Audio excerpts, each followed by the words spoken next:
in a row for him. 2-point game, 101-99, 35 seconds to go. Clippers will get another possession for sure.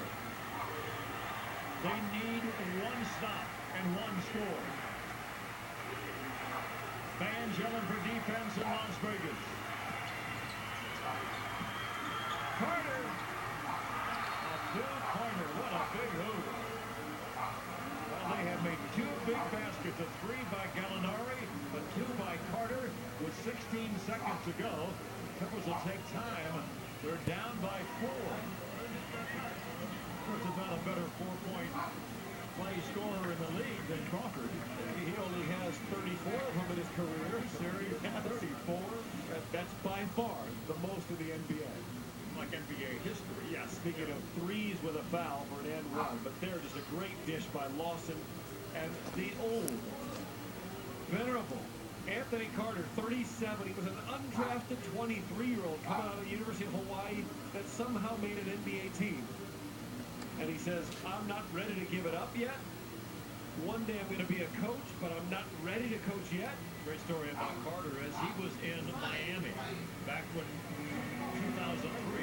Yeah. He had an option for a contract. Yeah. I remember. Forgot to exercise it. He and his agent just missed a date. And all of a sudden, Miami looks down, and that gave them enough cap space to first make a free agent offer to Elton Brand. The Clippers matched, made the exact same offer then to Lamar Odom. And the Clippers did not match. And it was because really Carter and his agent missing the buzzer and not realizing that we have to exercise this option for this contract by this date. They didn't do it. And all of a sudden, Miami was able to make those big free agent offers, max-type offers to first one and the other. Here's Crawford having a big game, and he's going to have these all season long. He's got 19 points in 28 minutes. He's made half his shots. He's got 5 assists. Now you got to get a quick hitter of some sort. Yeah, and get the ball back or foul or whatever. There's no reason not to go for a three, especially if Crawford gets it. Barnes will bring it in. 16 seconds to go. 4-point Denver lead. First preseason game of the year for both teams. They're going to try and double Crawford. Right back to Barnes, knocked away. Out of bounds, is off Gallinari. Oh, that was a great salesman job by Matt Barnes, because I thought it hit off his leg, and so did George Karl. And that'll bring it in. We're down to 13.6 seconds. Double him. Well, they really made sure that it wasn't going to be Crawford to do it. Bingo! Three ball! You still got a chance now. Now you can foul. 1-point game. And a quick foul. Gallinari will go to the line. Gallinari's a great foul shooter, but still they lost very little time. Barnes has 15, including 3 3-balls. How well does he play? Look at this. I mean, they're really trying to get the ball to Crawford. And Barnes says, you got to guard me too. Yeah, they were two-teaming Crawford, making sure that he was not going to be the guy that made the big shot. So now Gallinari will shoot a pair. He's made all 3 of them tonight. 87% a year ago. But here, even now, with 7.6 seconds, worst case scenario, Clippers can tie with a 3-pointer. No, that's way short. Believe it or not, admitted it left his hand, it was short. Believe it or not, I would switch places. Down there on the rebound, you got Ryan Hollins on Fareed. Clippers have a 20-second timeout remaining. You got Turioff on McGee. Yeah, they do switch it right now. Mark Ivoroni says, let's switch. Let's put height on height and the fighter on the fighter. So here's Gallinari. 1-point Denver lead. 7.6 seconds to go. The Clippers with a 20-second timeout. They'll use it after this. Make or miss to advance the ball to midcourt. Do they get to bring in Chris Paul? I like that idea. Or Chauncey Billups. Oh, no. I guess that timeout is made. So it's a 2-point ball game. And the Clippers now a chance to tie, maybe even win this thing. I don't know if we really want overtime with a 12-hour flight, waiting us tomorrow from Los Angeles to China. Clippers will fly back to L.A. tonight. They plan to practice tomorrow morning. And then go to the airport for a mid-afternoon flight to Beijing, China. Open a week in China. Next telecast on Prime Ticket will be the home exhibition opener for the Clippers at Staples Center That'll be October 17th. We'll go on the air with Clippers live at 7 o'clock. The Utah Jazz. And the Jazz are one of those bubble teams that, you know, if they feel it, they got a shot to be in the playoffs this year. They made the playoffs last year. They believe they'll be there again. They're going to be fighting for those spots 6, 7, and 8. A lot of teams believe that. So we'll see what happens. The West is loaded again. Okay, Clippers have the ball, trailing by 2. 7.6 seconds to go. Clippers now are out of timeouts.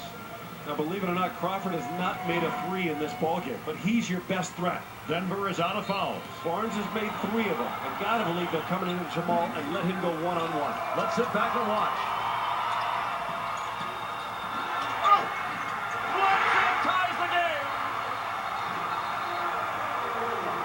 Timeout, Denver, 1.9 seconds to go. Eric Bledsoe, he just came of age last year in the playoffs. That play looked like it was by design. In other words, they knew the double would come. They go into Hollins, right back to Bledsoe. And he is so fearless going to the rim. Look at this burst. I talked earlier in the ballgame about him having poise in moments like this. He really does not shudder. And the extension there, and the strength, the athleticism. Now, that's some play. So we are all even at 104. There's the bench and the reaction. All right, look at Chris Paul. He wanted a foul. He wanted one more. It takes me back to Chris's dad teaching him and his brother in their middle school and coaching them and saying which one was more competitive. He said there was no question. But he said and Chris was always asking the most questions. And he's competitive when he's not in the ball game. This has been like a perfect exhibition opener. The coach has gotten to use a lot of people. He's finishing the game with, you know, Jordan and Griffin and Butler and Green, 4 of the 5 starters on the bench. Not even going to Phillips and Chris Paul, who are still nursing some injuries, getting themselves ready for the season. Not playing Grant Hill. Grant feeling 100% ready to play, but you know, they don't need preseason games. I think he'll probably play at least one of those games in China. Could probably put himself in if the coach doesn't put him in. So now it comes down to the defensive end. 1.9 seconds. Denver still has a timeout remaining. They reset the clock to 3.1.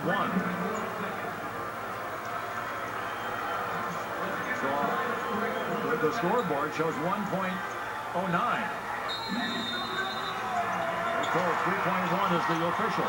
It comes into Lawson. Lawson puts his head down. Go to the goal for the win. He got it. The 2-point guards both make electrifying plays. And they're celebrating out there like it really meant something. Like it was game 1 of the first round of the playoffs. Now the Clippers players are still on the court. They want to know whether or not there's any time left in the clock or not.